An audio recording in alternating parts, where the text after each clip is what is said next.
반갑습니다. 오늘 이 시간에는 사천정, 사선정 이런 관법 그리고 기타 비파산하니, 호법이니, 부정관이니, 지관법 등의 여러 관법이 어떤 과정으로 파생되며 그런 과정을 닦는 방법은 또 무엇인지 또 스승의 역할은 또 이때 무엇인지 등을 조명해 보기로 하겠습니다. 사천정은 부처님께서 출가해서 고행자 집단을 만나서 닦은 것이 사천정이에요. 사천정. 네 가지 하늘의 정이다 해서 사천정입니다. 그 다음에 알라라 성인을 만나서 닦은 것이 사선정이에요. 초선, 2선, 3선, 4선에서 사선정인데 뒤에 사공정이라고 하죠. 왜 사공정이냐? 공무변처, 식무변처, 무소유처, 비상비상처 이 무색계 네 하늘의 정신을 닦기 때문입니다. 그 선정을 닦기 때문에 사공정이라고 했어요. 그러면 이제 사천성, 사천정 첫 번째는 무엇인가? 천상욕계의 정신계를 닦습니다. 천상욕계. 천상은 크게 나누어서 욕계, 색계, 무색계 이렇게 나누죠. 욕계는 도리천, 도술천 이런 욕계에 들어가죠. 그 세계의 정말 아름답고 풍요롭고 그 보석과 같은 그 세계를 실제로 상상으로 닦아 들어갑니다. 그 세계를 상상으로 떠올려서 관하고 관하면서 그 세계의 정신과 같이 합일되는 겁니다. 그러려면 그 마음은 선하고 밝고 두려움, 고통이 없고 풍족한 정신계가 되겠죠. 부족함이 없어요. 무사하고 천재지변이 없고 병이 없고 공포가 없는 정신계입니다. 그 세계를 닦고 또 하나가 됩니다.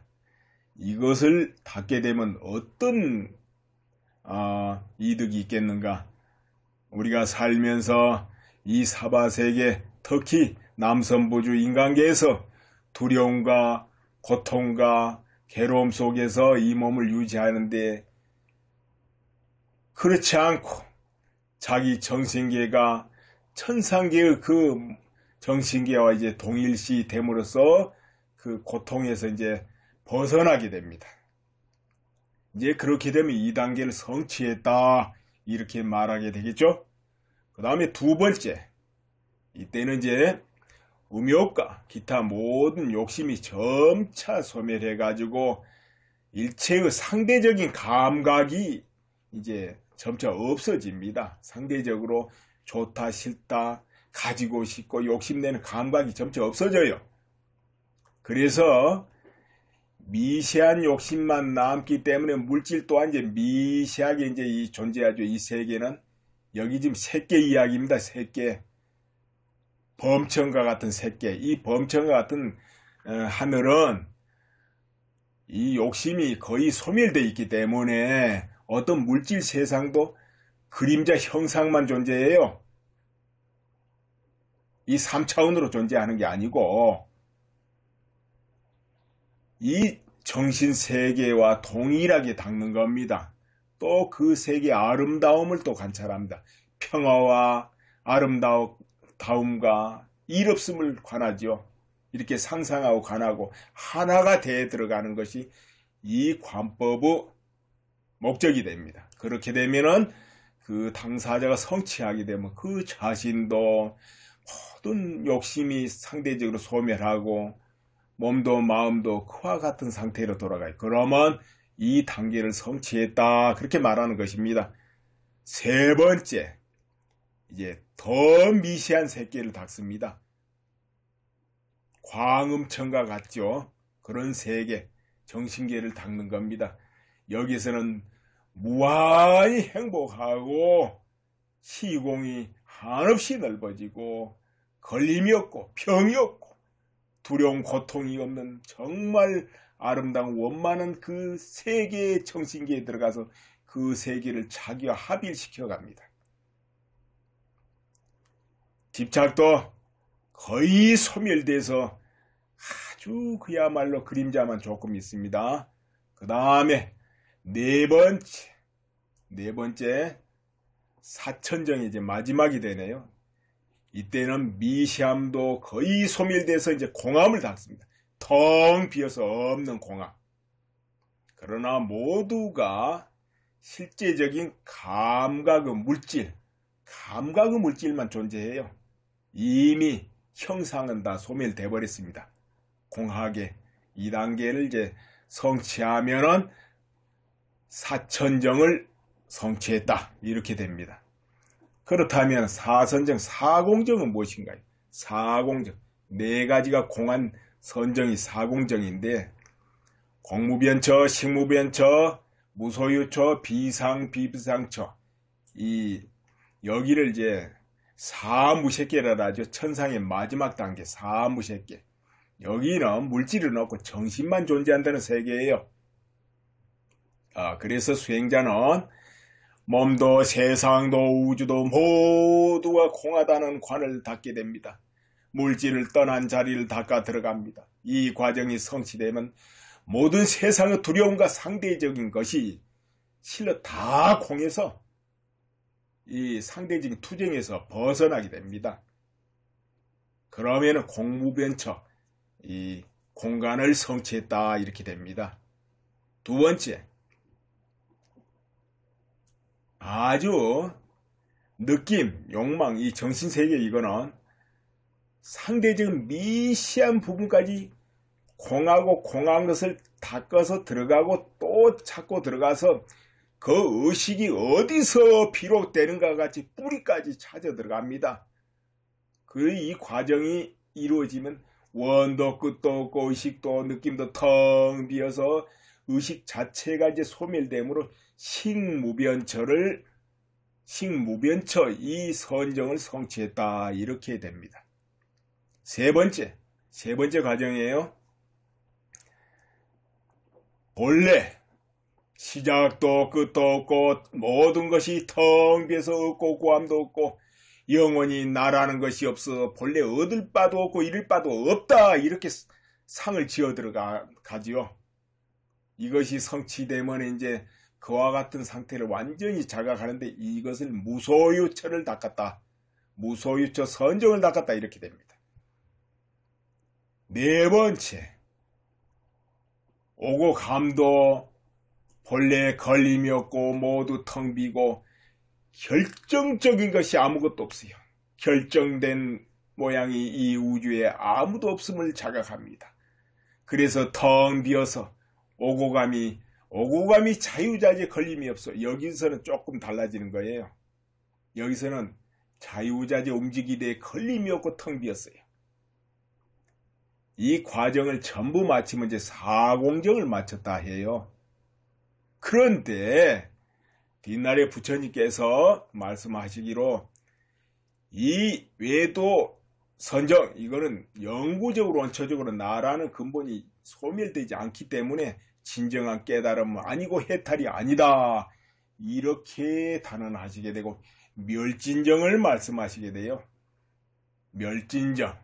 그런데 왜 이 과정이 이러냐. 여기에는 모두 시작도 없고 끝도 없고 다 공하다 됐지만은 그렇게 만들어가고 나오고 이런 과정이 있잖아요. 이것이 근본 바탕에 나라는 것이 작동해서 그래요. 그래서 나라는 것이 소멸이 안 돼요. 그게. 그래서 나라는 것이 아직 있다 해서 이거는 아니다. 진정한 깨달음이 아니다. 부처님께서 그렇게 정의를 하셨는데 아무튼 이 수행 과정은 부처님이나 그 제자들도 모두 다 거쳤던 수행 방법입니다. 뒷날에 이제 외도선이다 뭐다 이제 이렇게 폄하를 하지만은 또 머무름이 있고 머무름 없애는 과정이 있기 때문에 그 나라는 바탕 때문에 그 깨달음 아니다 이렇게 하긴 했지만 이건 머무름이 있고 없애는 과정이 있어요. 그래서 남아 있어요. 자, 그래서 그 큰 틀은 깨뜨리지 못했다는 거죠. 그래서 진정한 깨달음은 아니로다. 이렇게 이제 하게 되고, 아무튼 이런 관법이 이 기본적인 관법만 있었던 게 아니고, 또 뭐 호흡으로 하고 아니면 부정관, 또 이 비파사나 아무튼 그 관법이 헤아릴 수 없이 많습니다. 또 중국에서 이제 유명한 지관법 같이 이런 것도 있고 애로부터 수없이 많아요. 그러면 이 관법들 중에 어떤 것이 가장 우수한 관법이냐, 이건 정해져 있지 않아요. 어떤 좋은 관법을 한다 하더라도 그 마음이 욕심을 따라가고 무엇을 얻으려고 구하려고 하다 보면 점점 그 삿됨이 쌓이면 그건 오히려 집착과 탐욕을 일으켜서 잘못된 길로 떨어지죠. 그것이 깊어져 버리면 또 깊은 데다가 이것이 진정으로 옳은 길이다고 빠져들어가면 이제 마장이 돼버리죠. 자유자재에 뭐 들어갔다 나왔다 한다면 마장이라고 안 해요. 거기서 걸려서 못 빠져나오면 이제 마장이 되는 거죠. 마장. 그래서 이런 이 관법들은 굉장히 복잡하고 깊고 넓기 때문에 스승이 없고는 닦을 수가 없습니다. 근본적으로 자기 스스로 왜 못 닦느냐? 자기 마음속에 욕심, 의욕, 뭐 열정, 습관 이런 게 막 얽혀가지고 그 생각과 느낌으로 무엇을 쫓아가 버리거든요. 무엇을 없앤다 해도 그 생각으로 없앨라라고, 공을 얻겠다 해도 그 생각으로 공을 얻으려라고. 이러면 어떻게 되겠습니까? 다시 생각에서 생각이 붙고 느낌에서 느낌이 붙기 때문에 끝없이 이 테두리 돌게 되죠. 그래서 스승이 없이는 닦을 수가 없다, 이렇게 말하는 것입니다. 더구나 미묘미세하기 때문에 자칫 이제 엉뚱한 길로 가면서 깨달았다 이렇게 말하게 돼요. 또 거기에서 무엇을 느끼면 그냥 조금 그럴듯하고 평온하고 아름다운 느낌이 오면 내가 이것을 얻었다 성취했다 거기 빠져요. 그거는 전부 하나의 정신계 부분에 불과한데 그걸 알 수가 없기 때문에, 그래서 이제 스승이 그걸 점검해주고 바른 길로 이끌어주는 것입니다. 곧 스승이 있으면은 이런 공식적인 관법은 필요가 없어요. 왜냐? 관법의 세계는 수만 가지고 스승이 그때 제자의 상태에 따라서 그때그때 수행법을 제시하는 거기 때문에요. 스승이 없으면 공식적인 관법을 해도 할 수가 없는 것이고, 스승이 있을 때는 이런 거든 저런 거든 자유자재 구사해서 제자의 상태를 봐서 깨달음에 인도하는 것입니다. 그래서 훗날에 어떤 수행법이 부처님이 직접 했던 것이고 안 했던 것이고 어떤 수행법이 우수하고 안 우수하고 그건 다 헛소리들입니다. 그건 필요 없는 이야기다, 이런 말씀이에요. 자, 이제 우리의 조사들은 또 이렇게 말씀하셨죠. 그런 모든 과정을 떠나서 바로 단번에 깨닫는 도노를 말씀하셨어요. 스승과 제자의 마음과 마음이 통하는 그 자리에서 뜻을 이어받고 단박에 도노한다. 또 그 과정에서 의문이 생겨서 찾아 들어갈 때 그걸 또 화두라 그랬어요. 그때 화두가 발생하죠. 그러나 후기에 또 스승도 가고 뜻도 약해지고 공부하는 그 열정도 마음도 약하고 길을 잃을 때 흐려지게 되므로 또 공안을 정립해가지고 이 공안으로 화두 삼아서 관하게 하는 간화선도 세상에 나오게 되죠. 세상에 나옵니다. 그러나 이제 스승과 제자가 마음과 마음으로 이어받으면서 즉각 거기서 단박에 통할 때의 그것과는 이제 아무래도 차이가 날 수밖에 없지요. 세월이 흘러서 이렇게 어떤 모양으로 내려왔기 때문에 김이 빠졌다 해야 될 겁니다. 이런 문제가 이제 생기죠. 아무튼 가나선을 하든 사선정을 닦든 이제 반드시 밝은 스승이 있어야 되는 건 분명하고요. 그러면 스승이 없으면 안 되냐? 안 돼도 되죠. 백천에 한 명 스승이 없어도 바로 밝은 길을 깨닫는 사람이 있고, 또한 저의 부처님과 의 조사들이 드러낸 어떤 비밀의 문을 바로 알아서 그것을 바로 성취한 이제 그런 스승들이 있기 마련입니다. 예로부터. 그러나 너무 그 길은 어렵고 힘들고 쉽지 않는 길이기 때문에 이제 스승으로부터 배우면 쉽다는 거지 안 된다는 건 아니에요. 아무튼 수련을 하는 당사자는 큰 열정을 가지고 큰 원력 속에 일체 이제 얻고 구함을 떠나서 순수한 마음으로 임하고 스승 만나고 이래야 이제 기본적으로 쉽다는 거죠. 아무리 그런데 수련자의 신심이 고강하고 밝아도 또 열심히 해도 스승이 없으면 길을 찾기는 어렵다는 거 확실한 거지요. 자, 그래서 이제 서로 수행법은 가지가지지만은 어떤 수행법이 옳고 그러냐 이거는 이제 2차적인 문제다 이런 이야기요. 자, 그렇다면은 정말로 우리 조사님들 말씀처럼 단박에 깨닫고 들어갈 수 있겠는가? 여러분은 어떻게 생각이 듭니까? 이 혼란한 말법 시대에 가능할까요? 가능합니다. 바로 거기 그 자리는 말법 상법이 없는 자리거든요.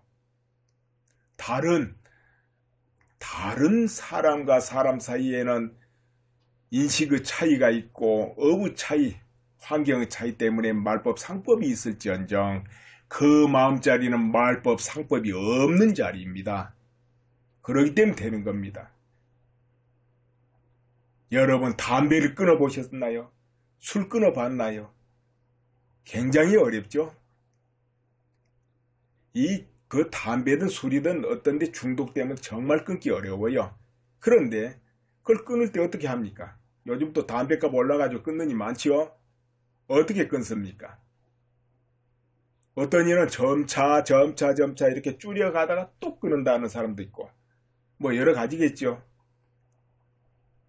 또 뭐 한번 끊어보다가 또 한 3, 4일 지나면 또 피워버리고 이런 경우도 있겠고 뭐 여러 가지겠는데 이 담배 성공하려면 단번에 단칼에 끊어버려야 되는 겁니다.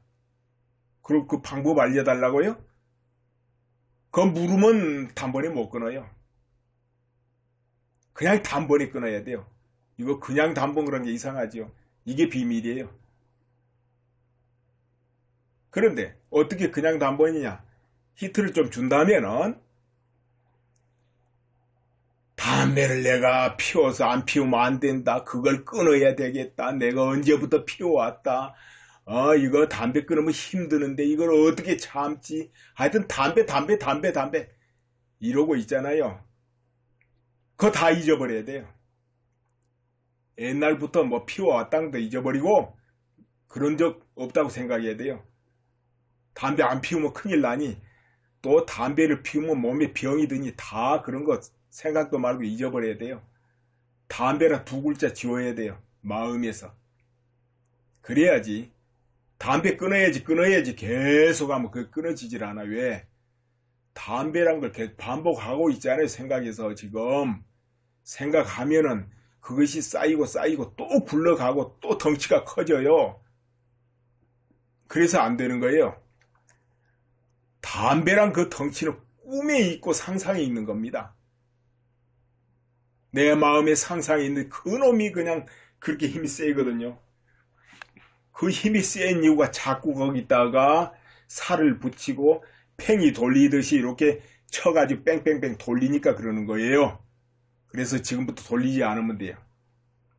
마음에서 돌아보도 않으면 팽이는 자빠져 버린다니까. 그와 같은 바탕에서 이 마음에는 위대한 힘이 있어. 에너지가, 존재가 아주 청정하고 밝고 영원히 불멸의 존재가 있어요. 여러분 전부에게 가득합니다. 우주에 가득해 근본이에요. 이건 더럽혀질 수도 없고 술, 담배로 오염시킬 수도 없는 자리예요. 본래 그래요. 뭐 해탈 찾을 필요도 없는 자리가 있어. 그렇기 때문에 그걸 믿고 단박에 마음에서 딱 끊어버리면 끊어지는 거예요. 자, 그 비슷하게 수행자가 수련자가 열심히 쫓아가는 것들이 많습니다. 어떤 사람은 신통방통한 걸 얻으려고 쫓아갈 것이고 어떤 이는 저 경전을 뒤지고 그 뜻을 알려고 수행하는 이도 있고 어떤 이는 뭐 아무튼 부처님이 얻었다는 거 얻어볼까 아니면은 저 종교 믿는 그 종교 가르침을 쫓아가기도 온 것 그걸 쫓아가지요. 자, 원래 그대들의 진실한 위대한 존재의 밝은 자리에는 쫓아가고 말 거가 없습니다. 이미 원만하고 밝고 지혜롭고 공덕이 가득해요. 또한 안으로 쫓을 필요도 없어요. 헤매면 안 돼요. 안으로 뭐냐? 아이고 내 몸뚱이, 내 인생, 내 천생, 내 마음, 내 상태 뭐 잘나니 못나니 이러면서 끝없이 헤매고 다니죠. 그거 꿈이고 티끌이고 작은 겁니다. 별거 아니라 생각하세요. 아까 저 밖으로 쫓아도 대단한 거 없고 안으로 헤매도 다 별거 아닙니다. 왜 그러냐? 수없는 세상의 생각으로 뿌려놓고 수없는 생을 돌아다닐 때 얼마나 많은 그 안에 종교 찾아다녔으며 얼마나 많은 진리 찾아다녔으며 얼마나 많은 신통방통 찾아다녔겠습니까? 거기다 얼마나 많은 몸을 만들어냈겠어요? 수많은 몸뚱이 만들어내고 앞으로도 만들어내지 않습니까? 생각마다 한 몸뚱이, 한 진리고 한 법인데 그거 버리고 쫓아가느라고 얼마나 고생했나요? 그래서 별거 아니다 그러는 거예요. 이 한 몸뚱이든 한 생각이든 한 진리든 알겠습니까? 두 진리 한 진리 쫓아갈 것도 없어요. 안팎으로 쫓고 헤매지 않으면 단박에 아는 거예요. 안팎으로 쫓지 않고 단박에 놓고 잡음이 없으면 알게 되는 거예요. 바로 진리의 힘이 그대로 있음을 바로 알게 돼요. 쫓고 잡을 필요가 없어요. 그냥. 그럼 단박에 알고 알았다면 그때부터 금옥과 같이 소중하게 그때부터 제대로 닦아가야 됩니다. 그때부터 수행한다고 그래요. 정말 그걸 알았다면 다음부터는 딴 데 눈길이 안 돌아갈 겁니다. 이런 법 저런 법 신기한 법 신통방통법이 돌아가질 않아. 세상살이 정신 안 뺏겨. 그런데 엉터리로 생각으로 상상으로 지레짐작했다면 어떻게 되겠습니까? 어느 정도 지나면 또 찾아다닐 거예요. 아이고 이 법이 좋은가 저 법이 좋은가 이거 끼우 저거 끼우 그러고 다니겠죠. 그런가 하면은 아이고 그런 거 뭐 닦고 성취하면 뭐하나 그거 아무것도 없네. 그냥 놀고 사는 게 좋겠네 이래버려요. 또 이게 엉터리들은 그거는 상상으로 망념이에요. 자, 아무튼 저 좋은 걸 쫓아가도 윤회의 길, 진리를 쫓아가도 윤회의 길이요. 결국은 얽혀서 윤회. 또 안으로 헤매고 닳고 자기 생각 쫓아다니고 해도 어리석음의 길. 자, 어떻게 해야 어리석음의 길에도 떨어지지 않고 쫓아가서 윤회 길에도 떨어지지 않고 단번에 자각해서 부처님의 조사들이 열어놓은 비밀의 문에 개합하겠습니까? 여러분, 오늘은 여기서 이 시간에 마치겠습니다. 감사합니다.